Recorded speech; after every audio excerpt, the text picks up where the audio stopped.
Hello and welcome to the YouTube channel for craftworld.eldar.com. I'm Brent, and in this video, I'm going to be talking about Aspect Warrior themed lists in 10th edition. I'm going to start with a disclaimer, and then I'll talk a little bit about why you might want to run an Aspect Warrior list, and then the rest of the video will be about obstacles that you will face making this list archetype work on the table and how to play around those obstacles. And I'm going to do all of this with reference to the sample list that I've posted in the video description. This is my Aspect Warrior list, or one of my Aspect Warrior lists. Before I dive in, though, here's the disclaimer. Aspect Warrior lists are not, and I repeat, not the most optimal builds for competitive play in 10th edition. In fact, I pretty regularly get messages from players who have just returned to the game after some time off saying, Brent, I hear Eldar are ridiculously good in 10th, but I can't seem to win a game. Help. In every single one of these cases, the first problem is that the player is running almost exclusively Aspect Warriors and Battle Line units in an edition that favors Aeldari vehicles and monsters for target elimination and objective control. Those 9th edition lists that you still have sitting around full of Dire Avengers and Howling Banshees and Shining Spears are kind of in a tragic state right now. So that's disclaimer number one. That said, it is totally possible in this edition to run a highly thematic Aspect Warrior list that doesn't suck and is pretty good in competitive play. And by Aspect Warrior list, I mean a list that not only invests the majority of its points in these totemic cultists of Khaine, but also relies on thematically appropriate units to be the primary tools not only for secondary scoring, which Hawks and Spiders are already doing in lots of mainstream lists, but also for primary objective control and target elimination. That is, the Aspect-themed units should be kind of doing all of the things if it's a true Aspect Warrior list. To this end, though, I'm going to consider not only the Aspect Warriors themselves and the Phoenix Lords, who are obviously Aspect Warriors too, but also the Avatar of Khaine, who every Eldar enthusiast knows was actually some poor Exarch a week ago, who has been blood magic tortured into the living incarnation of the bloody-handed god, to which every Aspect Shrine is devoted. A lot of us thought that the Avatar might actually get the Aspect Warrior keyword in 10th edition. It didn't happen. I kind of think it probably should have it. But the Avatar of Khaine is a very Aspect Warrior-y unit, so I'm going to consider that one fair game also for these lists. Okay. Let's start with why you might want to run an Aspect Warrior list. I don't think it's controversial to say that Aspect Warriors are the most iconic Aeldari models. There's no denying that Wraith units are objectively awesome, or that the Wild Riders of Samhan, or the Rangers of Autarch, or the Black Guardians of Ulthwé are all distinctive in the lore, and they're also great anchors for thematic Eldar lists. But ever since White Dwarf 127, back when I was too young to know about 40k, Aspect Warriors have defined Aeldari warhosts conceptually and aesthetically. They are the heart of the whole Aeldari vibe. So one reason you might want to run an Aspect list is that it is the most thematically Aeldari list you can run. The Glass Cannon toolbox playstyle embodied by Aspect Warriors, and that's really what they are.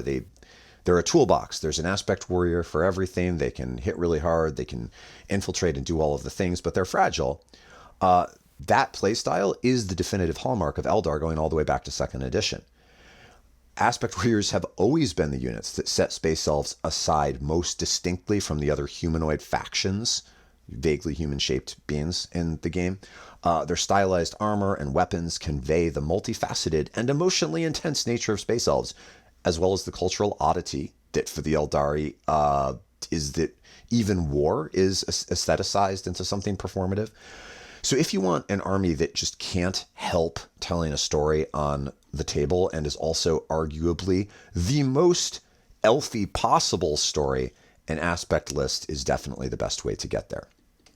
Another reason that you might opt for Aspect Warriors as the anchor of your list is simply because you're a Biel-Tan enthusiast, and no self-respecting Biel-Tani warhost is less than 50% composed of their signature psychopaths.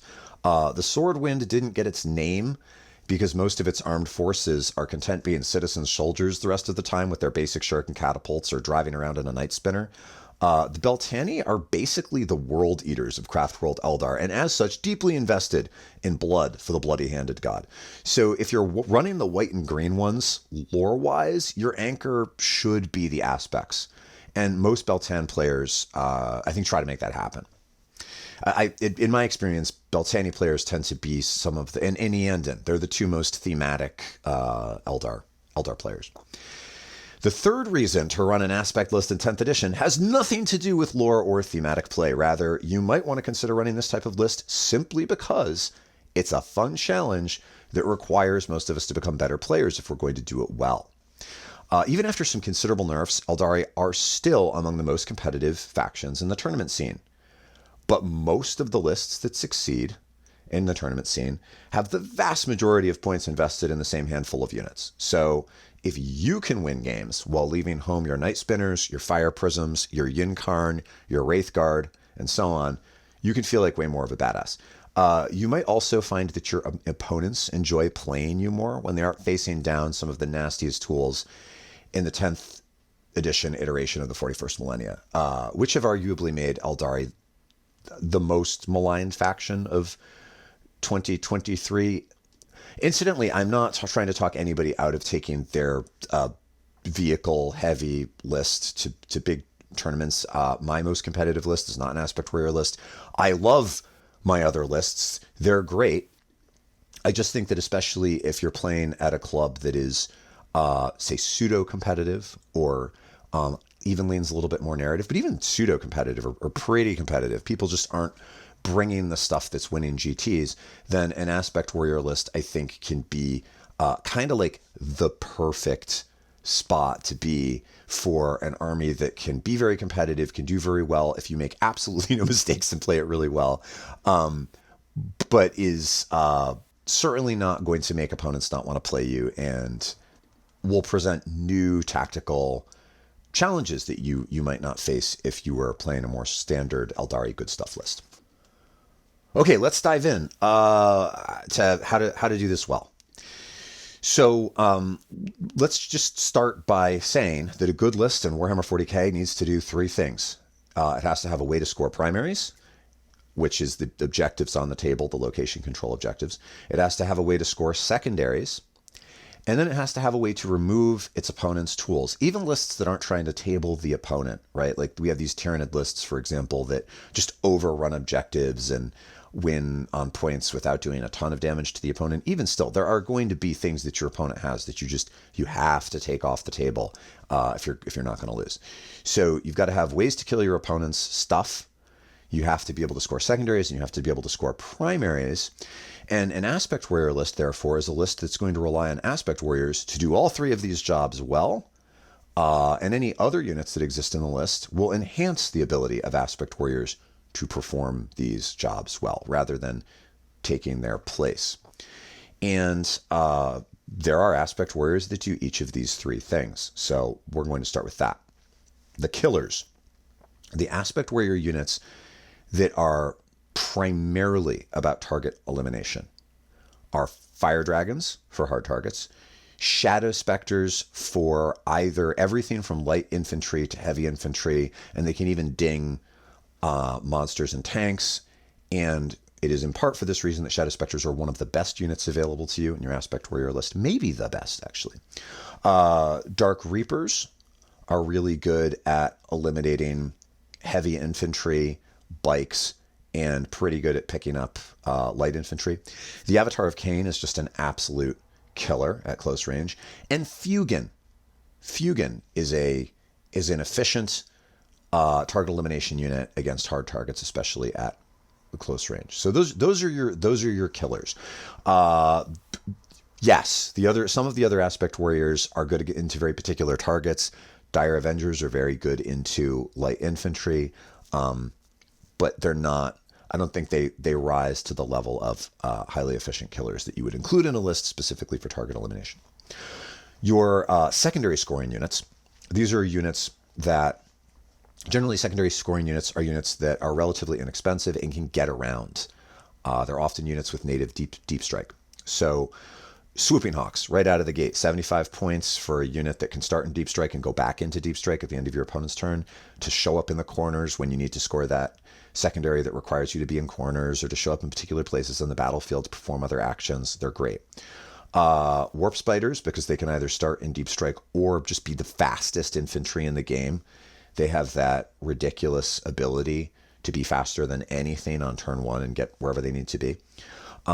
Shadow Specters, with their battle focus move that they've retained from 9th edition, are really fast, and they also have native Deep Strike. The Avatar is a scoring unit simply because he's very durable. He can sit on a primary objective pretty effectively. And Fuegan is a good scoring unit because as infantry characters go, he's pretty durable, and he has recursion on a 2-up. When he dies, he just comes back and then can't be shot again in that phase. So he can be a good clutch primary scoring unit also. And you're probably already seeing that any of these units that have already been mentioned twice are arguably auto includes. Like the Avatar and Shadow Specters and Fuegan have all been mentioned twice. And I think that if you're trying to make a competitive Aspect Warrior list, I think all three of those units are auto includes. Okay. So that's killing and scoring. Now, I didn't talk a lot about eliminating. Most of the killer units that I talked about are good into harder targets. I will mention that units that you're going to want anyway for scoring, like your Shadow Specters, like your Hawks, like your Spiders. Shadow Specters are good killers, but then Hawks and Spiders are good at killing light infantry, which is the only thing that we didn't emphasize in the killer list. You don't include Hawks and Spiders because you need something to kill light infantry. You include them to score secondaries, and then you sort of realize that they're also good at killing light infantry, so you have enough firepower in your list to not have to add other units that are specifically would be doing that job. Now there are other, so those are the big three tasks, right? Like killing hard targets, scoring, or any targets, scoring secondaries, scoring primaries. Those are the tools. You also have units sometimes in lists that exist specifically to screen. Screening units are units that block enemy movement. It either keep enemies from getting onto objectives or keep enemies from getting into position to do damage to other units, either because they're trying to charge into melee and there's something in their way, or they're trying to move to get a bead on something to shoot, and you block that movement with some disposable unit that you don't really need. Striking Scorpions can do this because they are advanced deploy units. You can start them in the midfield, 9 inches from your opponent, and they can be a pretty solid screening unit or some turn one secondary scoring unit, or both. The other thing that Scorpions do for you with the screening is they prevent your opponent's forward deploy units from getting too close to your squishy Eldar. So when it comes time to deploy, if your opponent has units that can deploy to the midfield or that can make advance moves into the midfield, but in either case have to finish their advance move, or by advance move, I mean those moves before the game starts, like a pre-game move into the midfield, but they have to finish those moves 9 inches from an enemy unit, it can be really helpful to have at least one unit in your army that can deploy to the midfield, because if you make this the first thing that you deploy, if your opponent also has forward deploying units, you can screen those units out. So if you put your striking Scorpions, say 10 or 11 inches out in cover, out of line of sight from your backfield, when your opponent goes to place her units, she won't be able to place within 9 inches of the Scorpions, so she won't be able to get anywhere near your backfield. You can basically totally eliminate her ability to threaten you on turn one, even if she gets first turn. And then this is also true with pregame moves. Like if you're playing into Tyranids and they have Gene Stealers that have a pretty good pregame move, well, if you've got some Scorpions out in front of your Aspect Warrior list, the Gene Stealers will not be able to finish their move close enough to just get right on you if your opponent is playing Vanguard Onslaught and gets first turn. Now, you might be thinking, but Brent, striking Scorpions kind of suck for their points. They don't do enough damage. And even though they're only 75 points, for 55 points, I could get a squad of Rangers that would do that same screening job just as well, but save me 20 points. And yes, Rangers are a little bit less durable than Scorpions, but Scorpions are not durable to be a durability problem for your opponent anyway, so it's just an inefficient use of points. And to you, I say, yes, that's true, but we're building an Aspect Warrior list, so what we're going to do is suck up the 20-point hit and include a unit of Scorpions instead. And I actually think that that's the only place in the Aspect Warrior list where you're choosing something that is just obviously, definitely suboptimal to a similarly costed unit relative to the cost. And 20 points is just not a big hit. Like, ooh, 20 points in my list, whatever. It's an Aspect Warrior list. Take the Scorpions, eat the 20 points. And occasionally, your Scorpions will even be able to make like a turn 1 blitz and pick up most of an enemy infantry unit, which your Rangers are never going to do for you. So every now and then, maybe the Scorpions will even be better than the Rangers would have been tactically. So if you're building an Aspect Warrior list, I think that these are the units: Fire Dragons, Specters, Reapers, the Avatar, Fuegan, Hawks, Spiders, and Scorpions. I think that's what you're leaning into. I haven't mentioned literally my favorite 3 Aspect Warrior units, which is sad, but Shining Spears, Banshees, and Dire Avengers. And all 3 of these are units that you could put in. There, in fact, was a list that went to the podium at a GT that included a single unit of Banshees coming out of a Falcon. But let me tell you why I think that for most of us, these units, even when we're doing our thematic Aspect Warrior list, probably don't make the cut.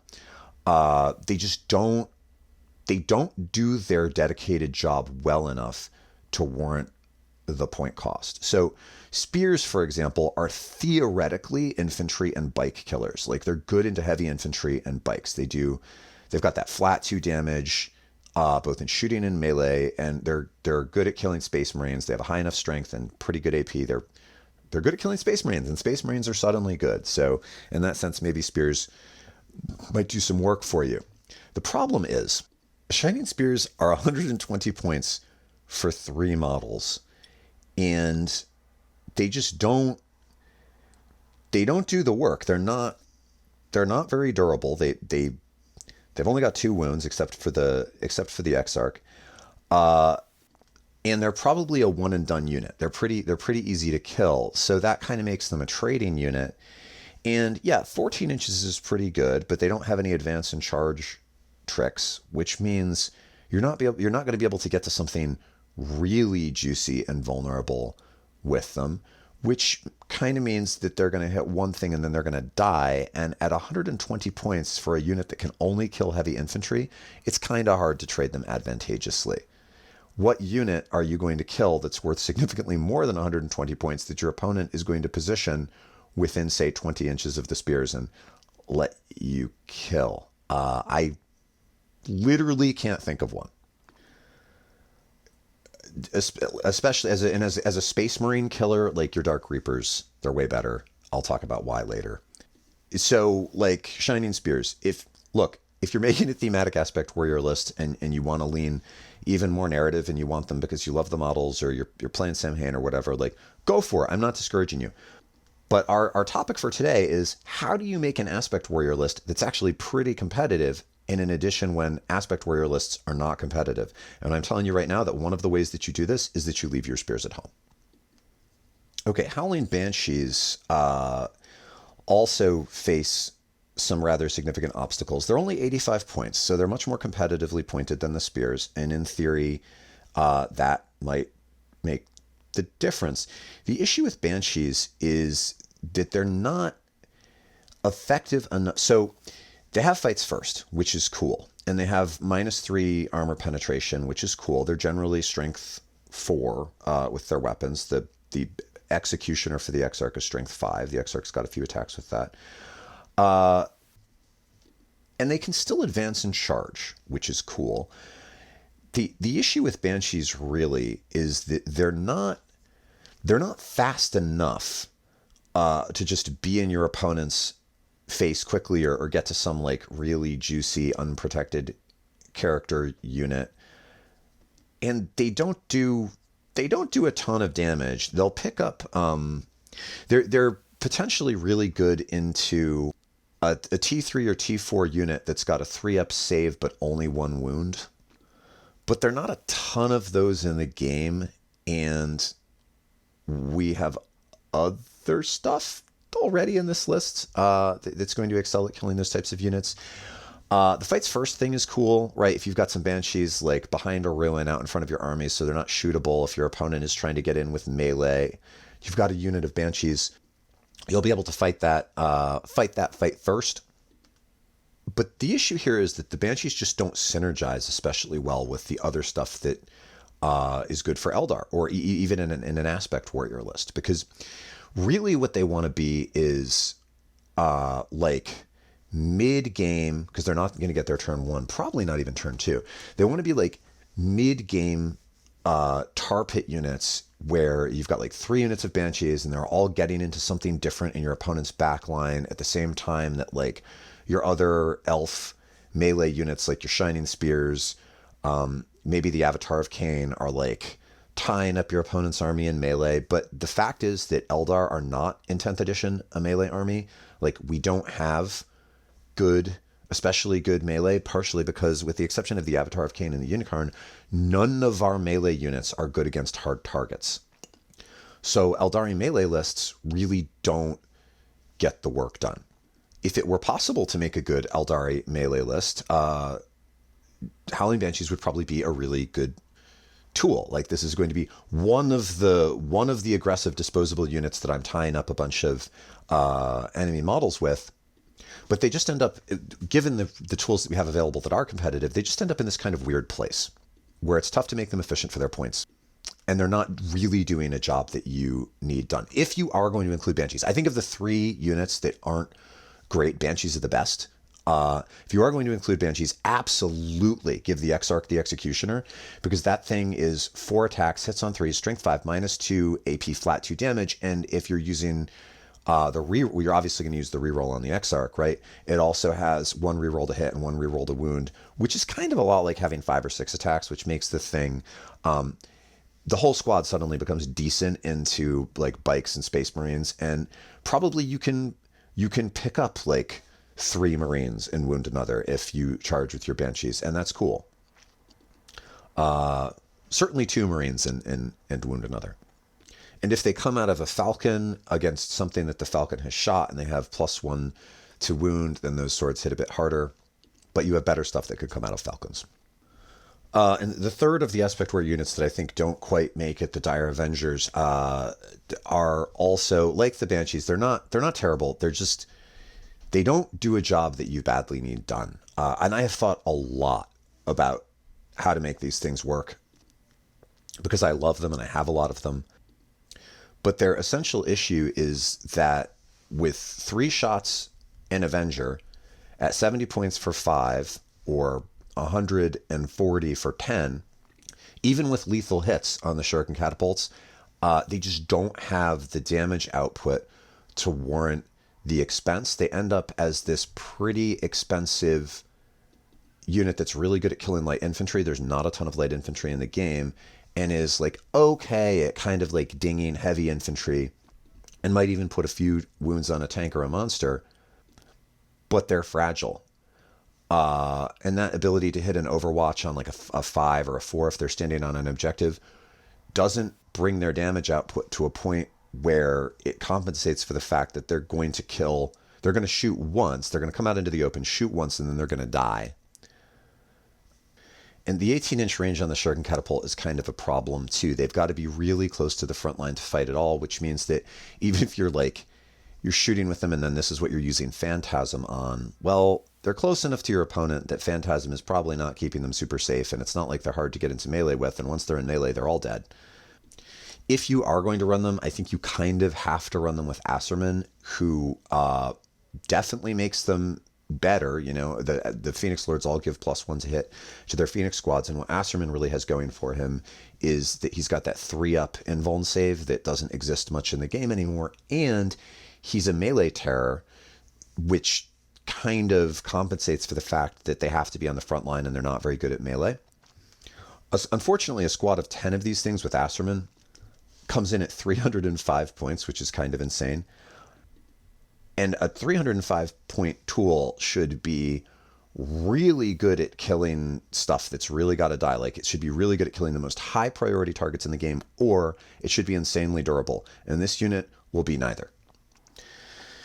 If you really have to include Aspect Warriors in your lists just because you love them dearly and you want to throw a couple of 5 elf units in to like do some light target elimination and perform actions and kind of run around at the front of the midfield, it's not going to lose you the game. But I think that in an aspect, because we're already making so many concessions when we build an Aspect Warrior list, that it's like harder to squeeze a unit of Dire Avengers or something like that into an Aspect Warrior list or a unit of Howling Banshees, because we're already making all of these concessions, than it would be to squeeze one of those units into some list that was already in with a bunch of standard A-list stuff, like the Night Spinners and the Fire Prisms and the could I, if I really wanted to, find 70 points for a unit of Dire Avengers in one of my more competitive lists? Yeah, probably. But there's just the margin for doing that in an Aspect Warrior list is really thin. So my advice, sadly, is that if you're going to run Aspect Warriors, I think that those are the 3 aspects you leave home. I will say that if you want to take a second Phoenix Lord after Fuegan, Astraman is not a bad pick, but he definitely does not need to run around with the Dire Avengers in order to be worth having. But I also think that Fuegan is the only one that's really an auto-include that really earns his points. Okay, so that's the stuff not to do. Let's start talking about the stuff to do in the list building stage. Step 1, I think that 2 units of Fire Dragons in Falcons are pretty much a non-negotiable. Oh, I forgot one other Aspect Warrior shrine. Of course, the Crimson Hunter. I actually think, bizarrely, that the Crimson Hunter might make the cut for Aspect Warrior lists, and this is for target elimination reasons. We'll just talk about it now. So the Crimson Hunter comes natively with a couple of Bright Lances, and then it's got that pulse laser. Now it's pretty expensive at 160 points, right? And it doesn't have crazy defensive stats, and the rules for aircraft are kind of brutal.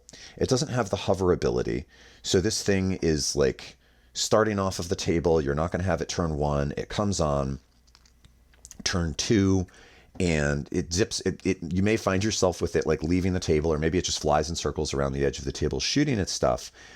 The reason that I think the Crimson Hunter potentially makes the grade for a list like this is that, unlike Titanic models, aircraft still have the ability to see through obscuring ruins. And one of the things that an Aspect Warrior list has a really hard time dealing with is good indirect fire.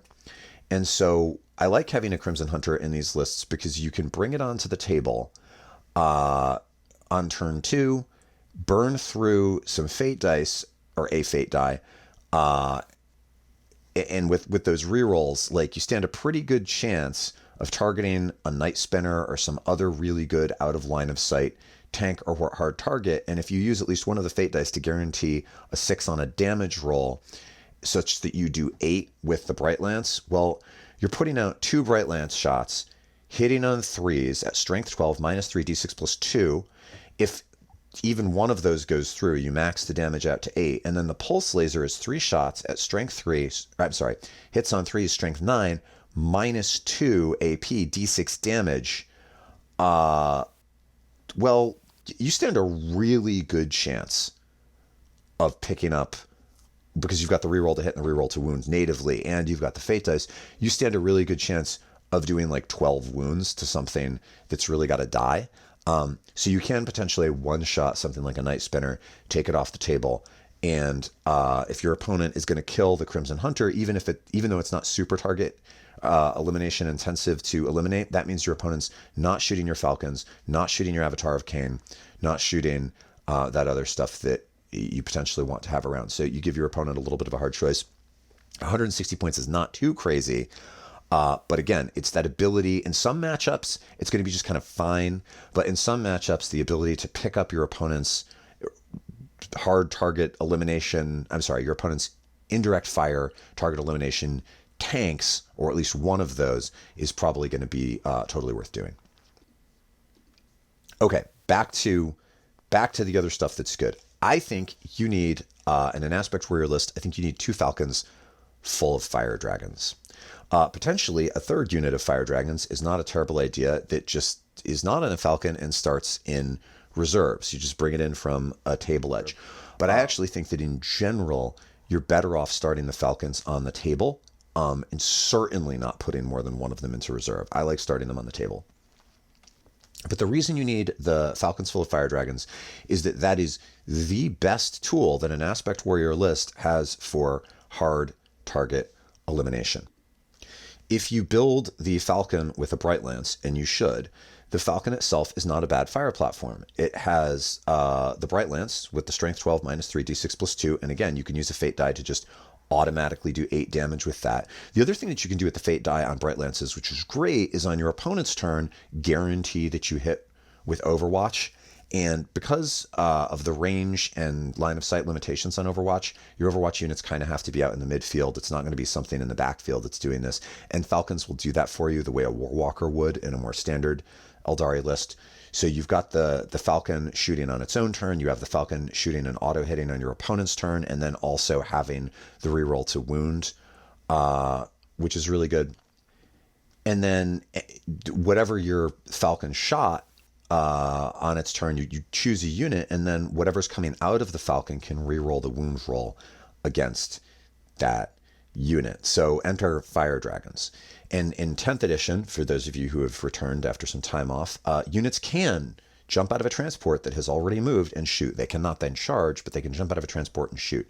So you move the Falcon the 14 inches, you jump out the fire dragons 3 inches in front of the thing, the Falcon, which should put them in melter range. That's what you're going for, right?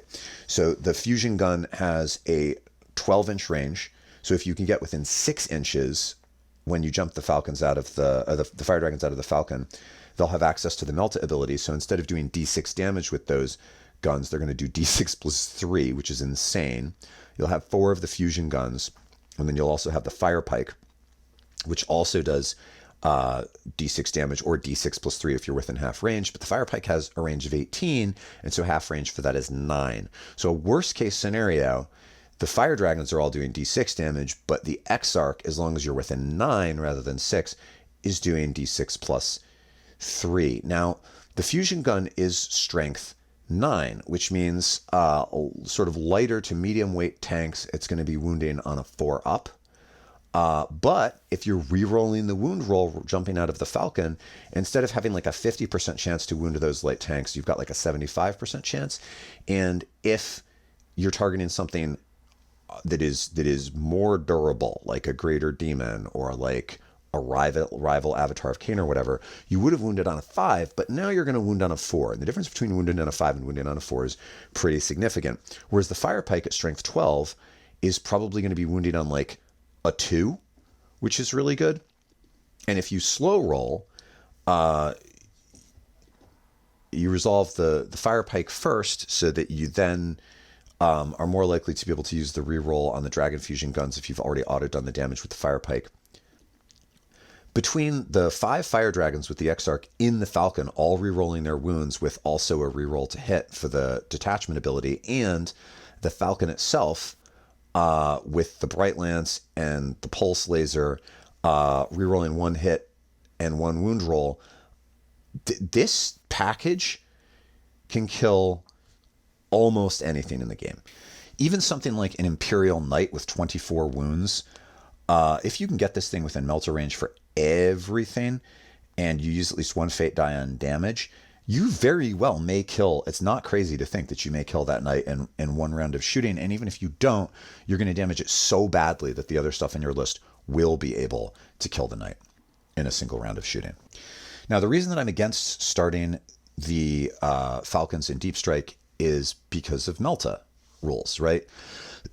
When your fire dragons come in from Deep Strike and they jump out of the tank, they still have to stay 9 inches away from enemy units, which means nothing is going to be able to trigger Melta. And the Melta ability is what takes the fire dragons from being like a pretty good heavy weapon specialist team to just an absolute sledgehammer of damage.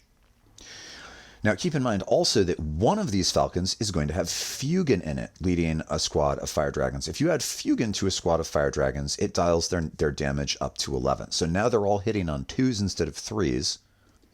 And Fuegan himself has a Strength 14 fire pike called a Searsong. When you use its hard target elimination version, it's like big hard target. And that thing only does d6 damage, but it's got melt to 6. In -4 AP, so it's just going to go straight through most regular armor. So if you add Fuegan into the squad of Fire Dragons, and you've got the Dragons, the Falcon, and Fuegan all with 1 reroll to hit, rerolling all of their wounds. If you're within Melta range, now you really are just with that 1 unit killing an Imperial Knight in 1 round of shooting.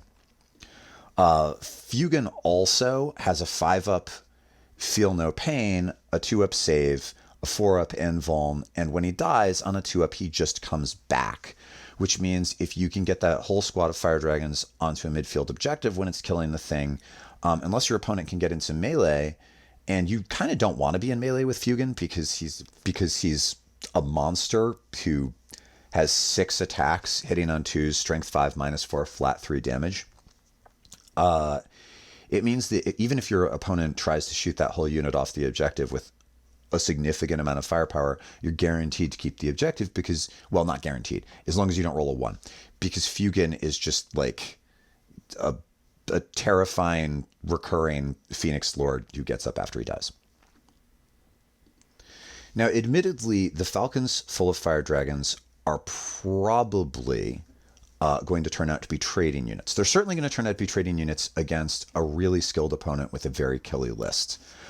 You may be able to keep your Fire Dragons on the board a little bit longer if you Phantasm them. So at the end of your opponent's movement phase for 1 CP, you can make a move with Phantasm and maybe duck your Fire Dragons out of line of sight. But they have the Dire Avenger problem, right? They're relatively short range. They've got to be pretty close to the opponent.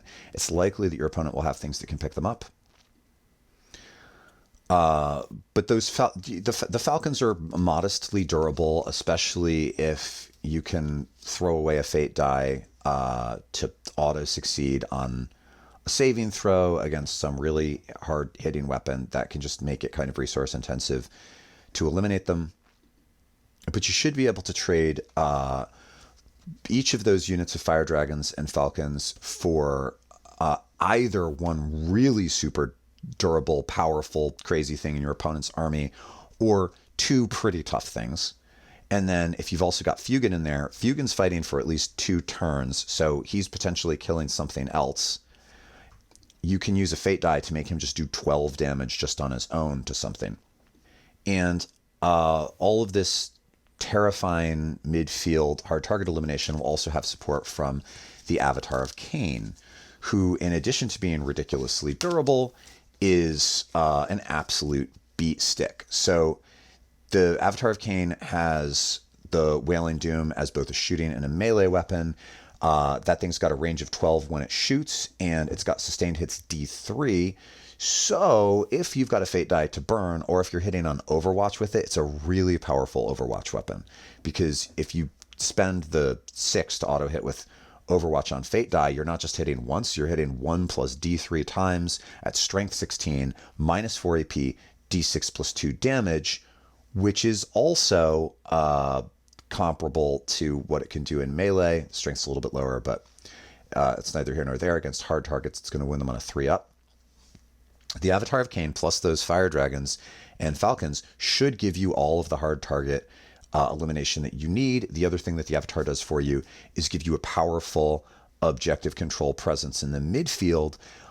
These units in combination are so powerful that they should just kind of let you control the midfield.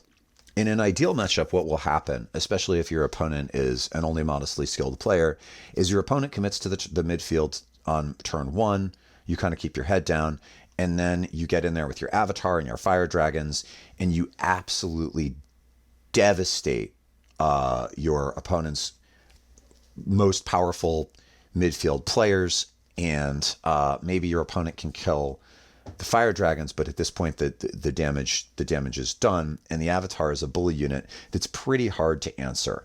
It's got 14 wounds. It's toughness 12. It saves on a 2-up with a 4-up invuln. And best of all, it still halves incoming damage, which very little in 40k still has the halving incoming damage ability. The Eldar avatars still do.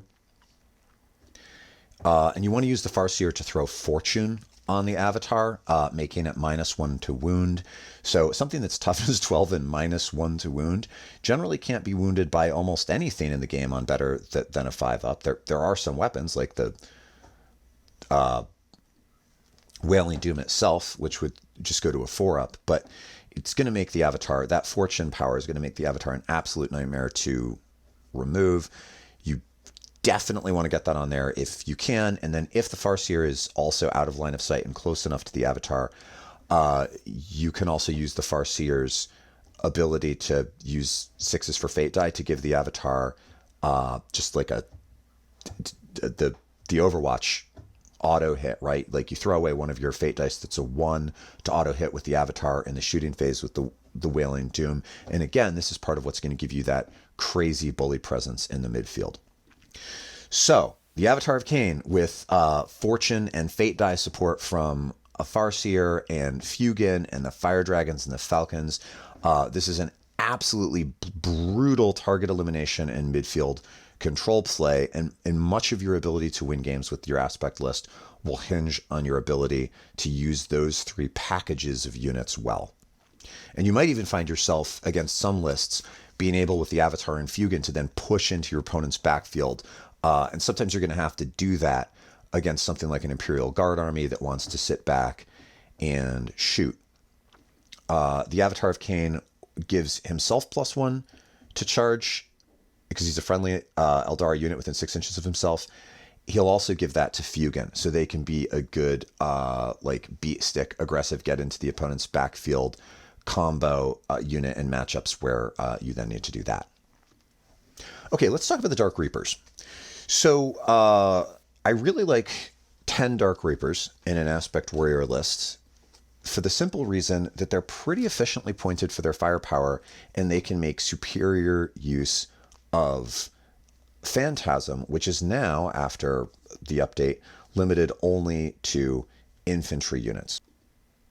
So 10 Dark Reapers with their Reaper launchers, I think you want to put the Tempest launcher on the Exarch, are a pretty powerful target elimination package. If you figure those 9 Reapers between the 2 of them are either putting out 18 really powerful anti-infantry shots that ignore cover, or 9 anti-heavy infantry shots, it's a pretty good tool. And it might initially seem like maybe not enough firepower for the 160 points that you're going to spend on 10 Reapers.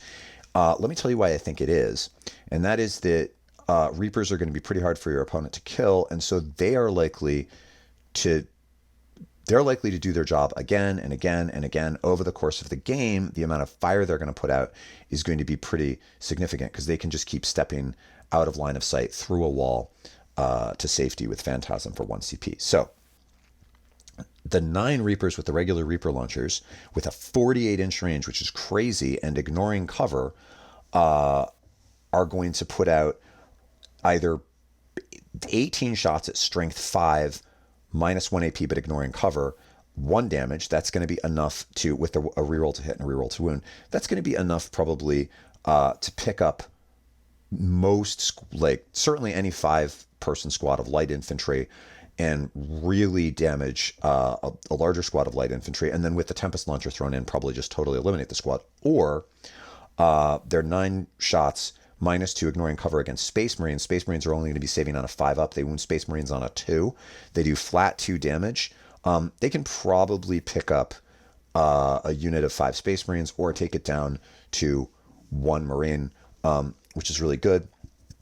And then the Exarch, because Dark Reapers have this ability that allows you to ignore all modifiers to the ballistic skill and the hit roll, the usual modifiers to indirect fire attacks which the Tempest launcher have are largely not, or well, they're not going to apply, right? I guess the saving throw thing will still apply because the Tempest launcher doesn't ignore cover, but it's got blast. It's 2d6 shots, hitting on threes because it's not modified. Strength 4, so most of the light infantry that wants to sit out of line of sight in your opponent's backfield and hold objectives will be wounded on a 3. Minus 1 AP, 1 damage. The Tempest launcher with its blast ability is probably not going to totally wipe out a squad of, say, Termagants or Imperial Guardsmen sitting on an opponent's backfield objective in 1 turn, but it probably will in 2. So the ability over the course of the game to, with your Reaper Exarch, pick up a couple of units of light infantry that are scoring units in your opponent's backfield, or if you're playing into something like a mirror match, the ability to just pick up a unit of, say, Swooping Hawks, that's pretty good. And on your opponent's movement phase, at the end of your opponent's movement phase, you just use Phantasm for 1 CP, and the entire squadron of Reapers just steps through a wall, because infantry with breachable, to be totally out of line of sight. And so you have this pretty powerful shooting tool in your backfield that's mostly unanswerable. And you should have such a powerful midfield presence with your avatar, with the Falcons, with the Fire Dragons, that it's going to be pretty difficult for your opponent to get into the midfield and get a beat on the Reapers. Reapers can also hold a backfield objective totally out of line of sight while still participating in the battle. That's really powerful, and they can help screen enemy deep strikers out of your backfield. In most games, I think that Reapers should more than earn their points in the comparative damage that they do to an enemy force. The only reason that they're not making it into competitive lists in most 40k in the tournament scene, although a unit of Reapers did recently appear in a list that I think won a GT, a 5 elf Reaper squad. But in general, even though they're good, they just, compared to like Fire Prisms and Night Spinners, they're just getting nudged out by stuff that is arguably even better, but they're certainly not bad. And in an Aspect Warrior list where they absolutely belong thematically, they can definitely hold their head up in competitive play as a unit that's worth including. Okay, Shadow Specters. I have 2 units of Shadow Specters in my Aspect Warrior list, as you can see below. I think that these are the most versatile, non-negotiable Aspect Warrior lists that you can have in an Aspect Warrior list. For those of you who are newer to 40k or maybe don't know because they're not conventional Aspect Warriors, for a long time the Shadow Specters were Forge World models, so that's a subsidiary of Games Workshop. So they don't show up in traditional Aeldari codexes because they're instead in something called Imperial Armor. But recently, Games Workshop has rolled Forge World in with all of their other stuff on the site. So if you're buying models from Games Workshop, you buy Shadow Specters from the same place. The only notable difference is in the app, whereas all of the models that are traditional Codex Games Workshop models, they get pictures. Shadow Specters get like an abstract partial image of a wing of a grav tank, which is what every previously Forge World model has in the 40k app. But they're really good. They're also cool looking models, even though they're resin. So Shadow Specters are these floaty infiltrators with an infantry version of the prism cannon on the Fire Prisms. And they're highly mobile. The prism cannon is really, I guess it's called a prism rifle. It's really freaking good for a variety of target elimination. And best of all, Shadow Specters, in addition to Deep Strike and Stealth, so they're -1 to hit, have that Deep Strike ability from 9th edition I mentioned earlier. So after Shadow Specters shoot, they can move 6 inches, and they've got pretty good range. So they can potentially like move 6 inches and then just be totally invulnerable to your opponent. And unlike in previous editions, they can do this after coming in out of Deep Strike. So you could bring in a unit of Shadow Specters, they could shoot, and then you could battle focus them 6 inches totally out of line of sight. So because of the native Deep Strike, they're really good for scoring. They're really good for secondary objectives that require you to be in all 4 quadrants of the board or in corners of the board, or they're really good for that grab an objective in your opponent's backfield thing. If you can kill most of what's in your opponent's backfield, because they can just appear in your opponent's backfield, that's great. The Prism Rifle has two profiles. The focused profile is good against bikes and heavy infantry. It's really good against bikes and heavy infantry. It's a 24-inch range. It's only one shot. Hits on 3s, strength 6, -2, and this is the best part, flat 3 damage.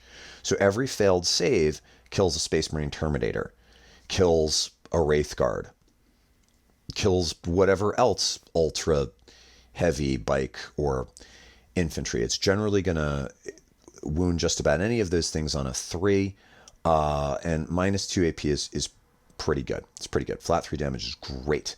It also means that with the one reroll to hit and one reroll to wound, they can probably also ding a really hard target, like even stuff that's like toughness 10 or 11. They're still going to be wounding that stuff on 5s, and then flat 3 damage is pretty good.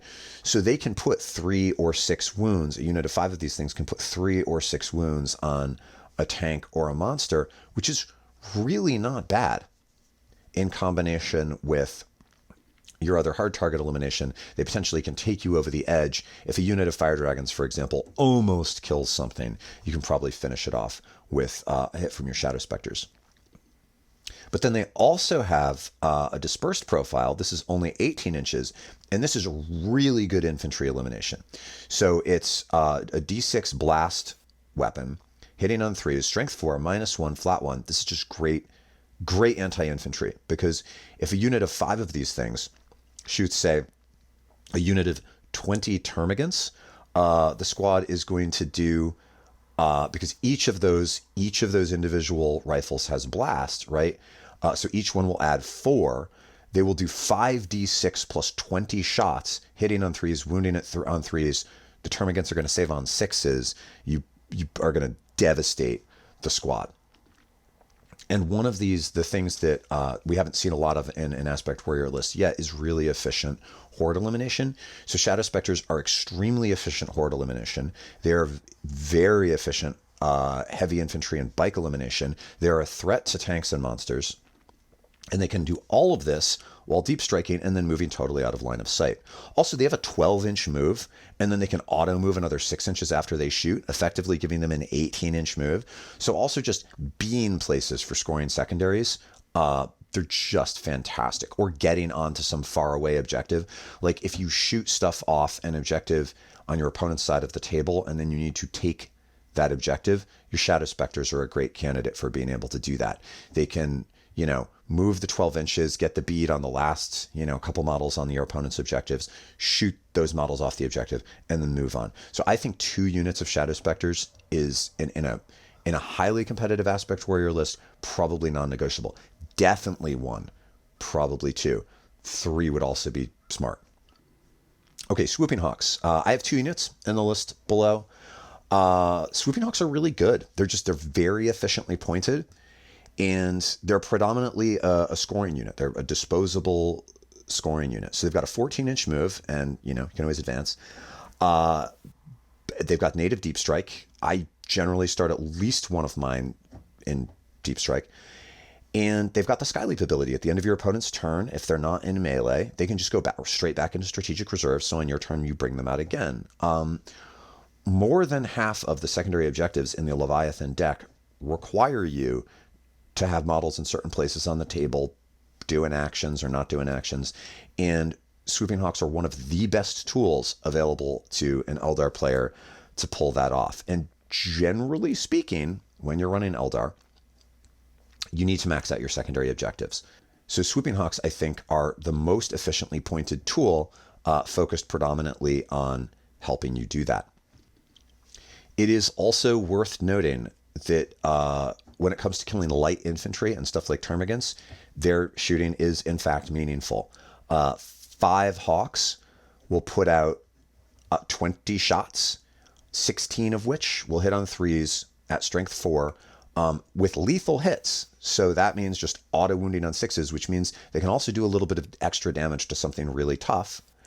And then the Exarch has the Hawk's Talon, which, they also have Assault, so they can move 14 inches plus D6 and still shoot. The Hawk's Talon is strength 5, otherwise it's the same as the Las Blaster, also with lethal hits. And then the Exarch can also have a Aeldari Power Sword, which is actually a really good, and all Aspect Warriors have 2 attacks, and then the Exarchs have 3. The Aeldari Power Sword's really good. It hits on 3s, strength 4, -2, 1 damage. So your Hawks can potentially make a move, shoot something, and then charge it. And the Exarch has the 3 attacks that are pretty good with good armor penetration. And then between them, the other 4 Hawks are going to put out another 8 attacks. They're not great, but they're okay for finishing off a couple of termagants or something. So the Hawks are this really powerful scoring tool. They can be wherever you need them to be. You could also use them to screen, because at 75 points, they're disposable. So you don't have to feel bad about jumping them into your opponent's backfield and standing in front of some unit that you need to just not move into the middle field. Sometimes being an Eldar player means controlling your opponent's movement so you can use your Space Elves to eliminate one part of their army at a time.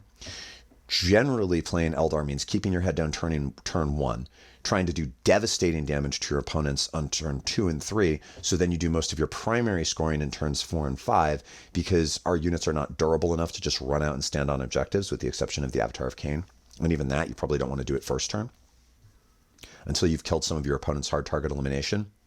Well, sometimes making this work also means controlling your opponent's movement. And Hawks are cheap enough to be disposable, right? If you can get them 5 or 6 inches in front of some objective that your opponent was going to try to move on in the midfield, you can prevent your opponent from scoring that objective by stopping their tank or whatever from driving onto it, because it has to drive into the swooping Hawks instead, stop in front of the swooping Hawks.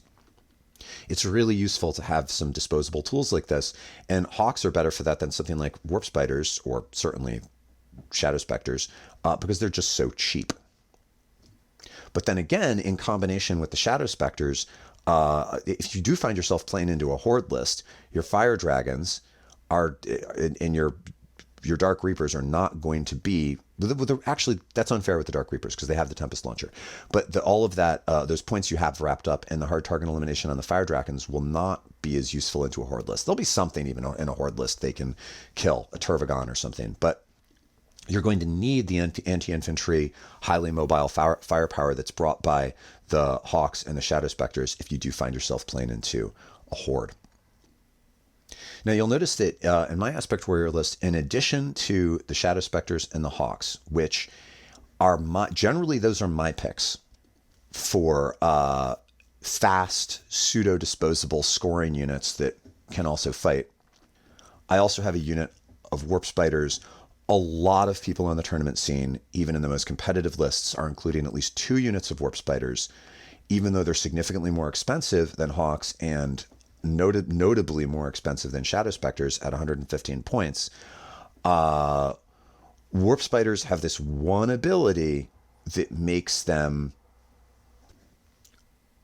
pretty clutch in certain matchups, and that's Flicker Jump. You can change, so their normal move characteristic is 12, but you can instead give them a 24-inch move characteristic if they make a normal move. You cannot then advance because it has to be a normal move. Now, you roll a d6 and on a 1 they take a mortal wound, whatever. You put it on the Exarch, doesn't matter. But having an infantry unit that can move 24 inches, nothing else can do that. They're faster than everything. Means that on turn 1, you have the ability potentially to max out a secondary, take an objective, or move block an enemy unit. Even on turn 1, 24 inches, that's so far, right? Like, it's this very powerful movement control and scoring piece that in the hands of a really skilled player who can spot the moments where it's appropriate to make a move blocking trade or to sacrifice a modestly expensive unit to score, can potentially really tip things. But also they've got really good shooting. 5 Warp Spiders, because the Exarch has 2, will carry 6 Death Spinners, each of which has d6 shots at strength 4, no AP, and no blast, like the Shadow Specters have, but it's got Torrent, so they all auto-hit, and it's got devastating wounds, so all of the 6s to wound will just ignore armor, even invulns. It also means that they can always be relied on to do a few wounds to something like a tank. The Exarch also can have a couple of power blades, and like the Swooping Hawk Exarch, that means that if this squad needs to move, and then charge, it can do some damage while doing that. So as a screening unit that's going to like move in front of everything, shoot an enemy unit with really good shooting, and then charge that unit and still do some melee, and then be there being a problem for your opponent on the beginning of their turn. That's a really powerful tool. Now, for me, the last two non-negotiable units in an Aspect Warrior list are are not Aspect Warriors. Right? There's the Farseer. The Farseer, it doesn't matter what the thematic list is for an Eldar player. The Farseer is always allowed to come. The Farseer is invited to every party. The Farseer is there predominantly to give the Avatar fortune, and then that ability to use the ones that you rolled as sixes for fate dice, that's so good. It's especially good. The Farseer enhancement is especially good. Again, the Overwatch ability, if you can get it close enough to the Avatar, is great. But also on your turn, the ability to just auto-succeed on armor saves, especially for stuff like your Falcons, like the Avatar of Khaine, especially the Falcons, because oftentimes the Falcons against a heavy weapon will only be saving on a 6. And so the ability to guarantee generally means your opponent has to dedicate significantly more like las cannons or whatever to picking up that tank, which means they're not shooting your Crimson Hunter, or they're not shooting your Avatar. It's just it becomes a resource sink for your opponent. The Avatar can also do its job pretty well while squatting on a backfield objective. The other one that I really like, it's not a bad idea to give the Farseer, by the way, the Phoenix Gem, in case your opponent has indirect fire that can just kill it. So then it recurs on a 2-up. The other pretty good move is the Autarch Wayleaper with a fusion gun and a star glaive. I also really like giving the Wayleaper the Phoenix Gem, which is what I've done in this list, because the Wayleaper has lone operative, which means your opponent can't shoot it outside of 12 inches. So it's doing two things for you. One, it's giving you the ability to screen out enemy deep strikers, to control objectives on your side of the table that your opponent just can't get close enough to threaten, while also giving you an extra CP every turn. And Aeldari are a really CP intensive army. You're going to want to be using Phantasm every turn of the game. Definitely. The ability to make things -1 to hit to increase their durability, that is one that you are going to probably find yourself leaning into pretty often. Fire and Fade, which is 2 CP, but you can use it on anything, doesn't have to just be infantry, suddenly becomes affordable sometimes if you've got the Autarch Wayleaper in your list. I think every list needs an Autarch Wayleaper regardless. The Autarch Wayleaper is also, in the latter part of the game, when a lot of stuff on the table is dead, actually a really good combat unit, right? Because that fusion gun with the Melt to 3 ability, it's the same thing the Fire Dragons are running around with, can put some real damage on a tank. He hits on 2s. He's going to strength 9, but he'll get a reroll for the detachment ability. And then if he's within 6 inches, he's going to do d6 plus 3 damage, which is crazy. And then he's good in melee 2 with his Star Glaive. I think you always give him the Star Glaive. I like giving him the Banshee Mask. I like fights first. And then with the Phoenix Gem, when he dies, he just gets up on a 2-up. So even if your opponent can get something close enough to shoot him, that recursion, like with Fuegan, means you can continue to control an objective. And so I actually kind of think of my chief objective control pieces in this list as being the Avatar, Fuegan, and the Wayleaper.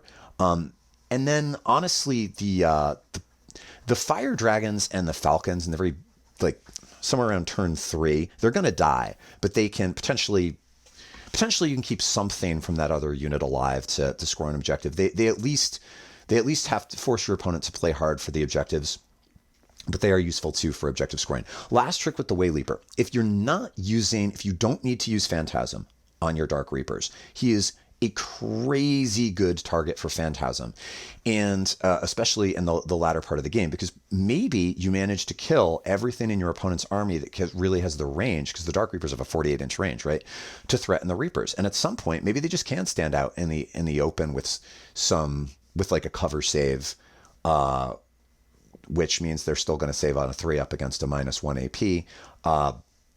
And instead, you Phantasm with the Wayleaper. So here's the dirty trick. He's a lone operative. He can't be targeted from outside of 12 inches. So your opponent moves within 12 inches of him. And then he makes a Phantasm move to suddenly be untargetable again. And then on his turn, he shoots them with his fusion gun and moves and charges them with his star glaive. That is a really awesome late game dirty trick that can make your Wayleaper play kind of above his normal pay grade. So there it is. This is what I think an Aspect Warrior list in 10th edition looks like when it's actually good. It can do all of the things. You have your Fire Dragons and your Falcons with the rerolls and Fuegan and the Avatar for your really hard target elimination. And also the Bright Lances and the Pulsar on the Crimson Hunter. The Crimson Hunter can kill difficult to reach units in your opponent's backfield that are completely out of line of sight because it can ignore the normal obstacle rules. Or it can just help with hard target elimination in the midfield and be yet another resource sink for when your opponent is trying to kill your models. Your Dark Reapers and your Shadow Specters will provide your effective anti-heavy infantry and bike elimination, as, by the way, will the Shuriken cannons on the Falcons. There's no reason not to give the Falcons underslung Shuriken cannons. Those things do flat 2 damage with sustained hits, 3 shots. They're good. They're good against heavy infantry. Your Shadow Specters, your Swooping Hawks, and your Warp Spiders will give you the target elimination that you need against light infantry or hordes. Your Falcons, your Shadow Specters, and your Warp Spiders will give you the mobility that you need to score secondaries and also to help with primaries. The Avatar will keep your opponent's bull units out of your army and also give you the strength that you need to control objectives in the midfield, as will Fuegan's recursion and the recursion on the Autarch Wayleaper. Don't forget to bring the Farseer to make the Avatar more durable. And don't forget to use the Overwatch tricks, especially on the Wailing Doom, if you can, to significantly increase your own fire output. And don't worry about an extra 20 points on those Striking Scorpions that you can use to screen and score in the early game, and especially make sure that your opponent's units with pre-game moves or deep strike abilities of their own stay away from you when you need them to, or forward deployment abilities of their own. Now, I don't think that if you're running an Aspect Warrior list, it has to be exactly this list. Maybe you don't run the Crimson Hunter. Maybe you bring an extra squad of dragons and you don't put them in a Falcon. Maybe you don't bring the Warp Spiders and instead you bring another squad of Shadow Specters. I don't know. I think there's a lot of ways that you could play variants on this, but I do think that this is in general what a competitive Aspect Warrior list looks like in 10th edition. And if you don't care about it being competitive, then obviously do whatever you want. But I've been trying to find ways to build some Aeldari lists that are very unlike the tournament norm right now, that nevertheless are still competitive. And I think that I think Aspect Warrior lists are a solid option for that. Also, it will, if you are an intermediate player or kind of a beginning player too, this kind of list will force you, even if you're an advanced player, like this kind of list is going to be very unforgiving. This is the most Aeldari list you could possibly run. It has crazy target elimination and firepower. This is an incredibly hard-hitting list. It has tools for everything. But if you make a bad play and you lose anything before it's done what you need it to do, you could potentially find yourself in a bad place. If you made a play error on turn 1 and your opponent is able to, say, like, blow up both of your Falcons and kill some of those Fire Dragons on turn 1, you could have a hard time bouncing back from that. If you don't, if your target priority isn't correct, if you don't know which units in your opponent's army need to die and which order, you could find yourself very quickly without the resources that you need. You do have a bunch of disposable units in this list, right? But a disposable unit is disposable after it's done its job. And so making sure that you get to use the resources that you have the way that you need to use them before your opponent picks them up is going to be key to making this list work.